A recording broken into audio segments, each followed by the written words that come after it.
Sœurs et frères dans le Christ, paix, joie, grâce, amour à chacun, à chacune de vous, au nom de notre Seigneur Jésus-Christ, en ce vendredi de la 6e semaine du temps ordinaire. Le texte de l'évangile de la première lecture d'abord que nous lisons aujourd'hui, soumis à notre méditation, est le texte fameux de la tour de Babel, de l'histoire de la tour de Babel.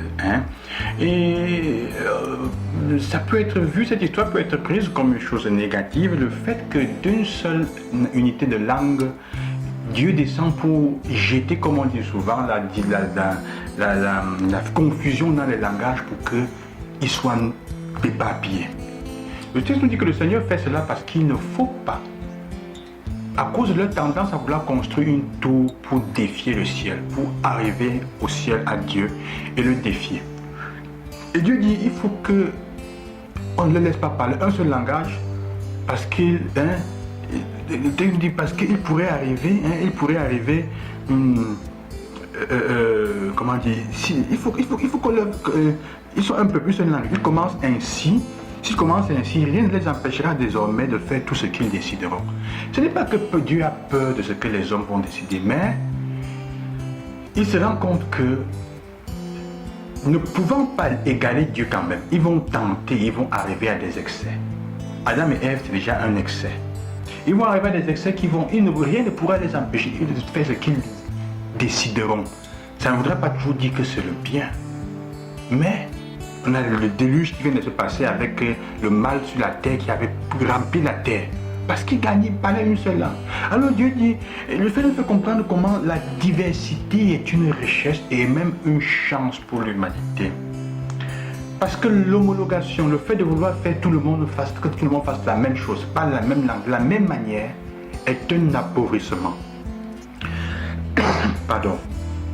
C'est un appauvrissement du potentiel qu'il y a dans l'humanité. Dieu veut que nous comprenions que nous sommes invités à apprécier ceux qui sont différents, les diversités qu'il y a autour de nous, et à les mettre ensemble. Ça, c'est le bien de l'histoire de Babel. Ça, c'est le sens de l'histoire de la tour de Babel.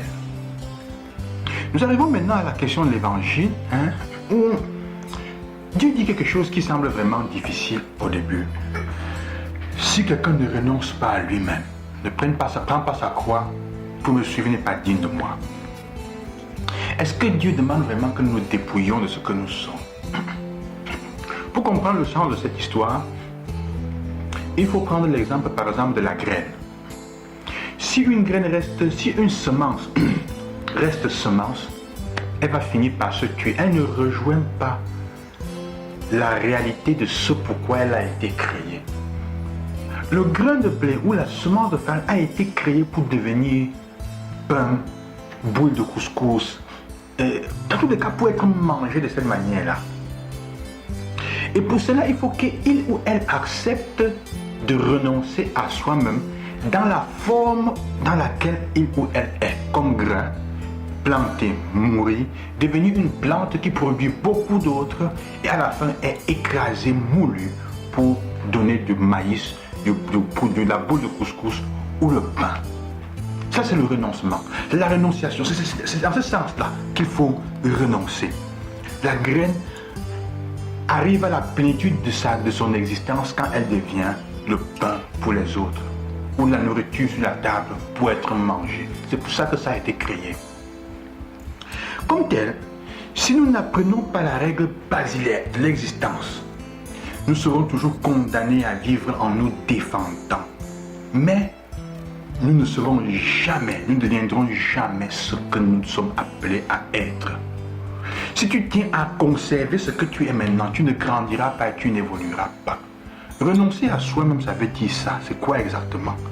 Ça veut dire parfois renoncer à une certaine manière de penser, à certaines émotions, à certaines logiques que nous portons dans notre vie depuis longtemps. C'est apprendre à sortir de « ça a toujours été comme ça, j'ai toujours fait ça ».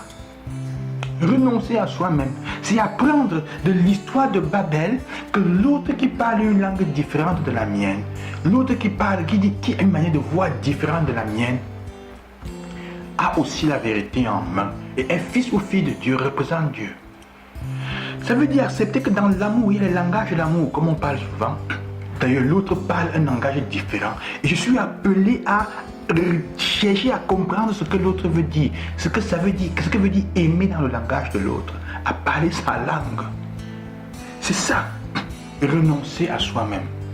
Si on n'est pas capable de renoncer à soi-même, on ne peut pas vivre en amour. Jamais.